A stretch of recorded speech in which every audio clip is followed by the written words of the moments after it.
तर नमस्कार मित्रांनो, स्वागत आहे आपल्या डेली स्टॉक मार्केटमध्ये, जिथं आपण बघतो डेली स्टॉक मार्केटच्या मुवमेंट. तर आज आपण बघू शकतो की इंडिया विक्स 18.91 वर क्लोज झाला.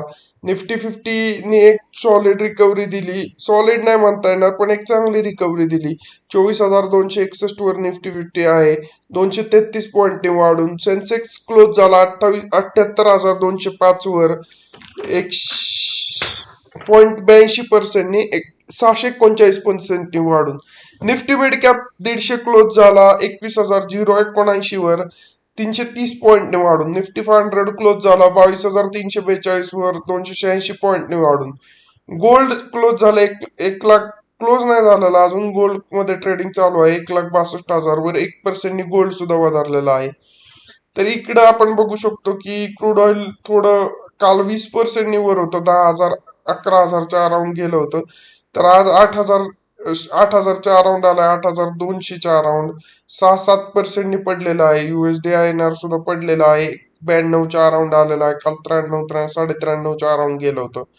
तर आपण बघू शकता की असं नेट आज मार्केटमध्ये ट्रेडिंग राहिलं. तर बघू आता निफ्टीचा चार्ट इथं बघू शकतो आपण. एक हँगिंग मॅन पॅटर्न बनवलेला आहे. पण आता हे जर एवढे ट्रेडिंग डेज बघितले तर एक एक कुठलीच मूव किंवा एक कुठलंच डायरेक्शन मार्केटला नाहीये आता सध्या, जिओ पॉलिटिकल कंडिशनमुळे, US इराणच्या वॉरमुळे. तर आपण बघू शकता की मार्केट असंच व्होलेटाईल राहू शकतं येणाऱ्या काही दिवसांमध्ये. तर व्यवस्थित ट्रेडिंग करा. तर चार्ट डेटानुसार बघा तुम्ही इथं आता 20 डे मुव्हिंग ॲव्हरेज 25,000च्या आसपास आलेला आहे. आणि 200 डेच्या मुव्हिंग ॲव्हरेज पेक्षा 20 डे मुव्हिंग ॲव्हरेज कमी झालेला आहे. ह्याचा अर्थ एक बिअरिश सेंटिमेंट अजून सुद्धा मार्केटमध्ये आहे. 200 डेजच्या मुव्हिंग ॲव्हरेजला 20 डेजच्या मुव्हिंग ॲव्हरेजनी वरून छेदलेला आहे. तर एक बेरिश सेंटिमेंट तर मार्केटमध्ये राहणारच आहे. तर आता आपण बघूयात आता ऑप्शनचा डेटा. तर ऑप्शनच्या डेटामध्ये आज एक्सपायरी झाली. आजची एक्सपायरी खूपच कॉन्सोलिडेटेड राहिली. तर आता तुम्ही बघू शकता की 24,345 वर आजचं सिंथेटिक फ्युचर क्लोज झालं. तर 24,350 हा तुमचा ऍट द मनी स्ट्राईक आहे. तर 24,200 मध्ये 21 लाख, 24,200 आणि 24,000 मध्ये 29 लाख कॉन्ट्रॅक्ट. तर 24,200 मध्ये 21 लाख कॉन्ट्रॅक्ट पुट मध्ये आहेत. तर तुम्ही बघू शकता की 24,200 आणि 24,000 एक सपोर्ट लेवल आहे मार्केटच्या ऑप्शन डेटानुसार. तर 24,500 मध्ये 23 लाख कॉन्ट्रॅक्ट आणि 25,000 मध्ये 40 लाख कॉन्ट्रॅक्ट हे तुमचे रेजिस्टन्स आहेत. 24,500 आणि 25,000 हे तुमचे रेजिस्टन्स लेवल आहेत.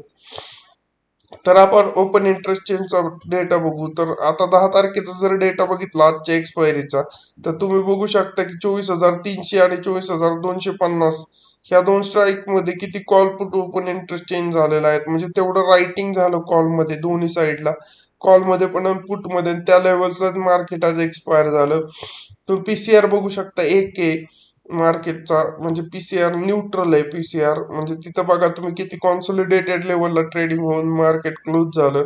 जर तुम्ही FIDS डेटा जर बघितला तर तुम्हाला FIDS डेटा समजून जाईल की मार्केटमध्ये बघा स्ट्रॉंग बेरिश पुट रायटिंग झालेलं आहे चांगलं.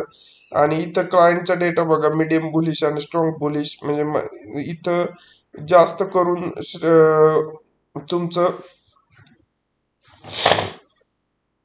तुमचं कॉल बाईंग झालेलं असणार आहे. कॉल बाईंग मध्ये तरी मार्केट इतकं वर गेलेलं नाही, त्याच्यामुळं थोडा ज्या स्ट्राईक्स मध्ये मार्केट वर गेलंय त्या स्ट्राईक्स मध्ये थोडा प्रॉफिट झाला आहे असेल कालपासून. परंतु एक मेजर प्रॉफिट रिटेल इन्व्हेस्टरला झाले नाही. इथं FIs ला एक चांगला प्रॉफिट झालेला असणार आहे. तर तुम्ही आता आता परत बघू शकता option change open interest change मध्ये. ओपन इंटरेस्ट चेंज मध्ये 17चा जर बघितला आपण, 17 तारखेचा एक्सपायरीचा, तर इथं पुट ओपन इंटरेस्ट 13-14 लाखाने चेंज झालेला 24,000च्या स्ट्राईक मध्ये. तर 24,200च्या स्ट्राईक मध्ये 19 लाखाने ओपन इंटरेस्ट चेंज झाला. 24,200 आणि 24,000 हे तुमचे सपोर्ट राहतील. तर 24,500 मध्ये कॉल ओपन इंटरेस्ट चेंज झालाय 10 लाखाच्या, 9 लाखाच्या आसपास. तर हा तुमचा एक रेजिस्टन्स राहील. तर have a safe trading, have a safe investment. भेटूयात उद्याच्या मार्केट ब्लॉग मध्ये. सो धन्यवाद मित्रांनो, आपण हा व्लॉग पाहिल्याबद्दल. तर thanks for watching this video. आणि व्हिडिओला लाईक करा, शेअर करा, सबस्क्राईब करा आणि आम्हाला कमेंट्समध्ये कळवा की तुमचे काय सजेशन्स आहेत ते. Thanks for watching video. Have a safe trading, have a safe investing.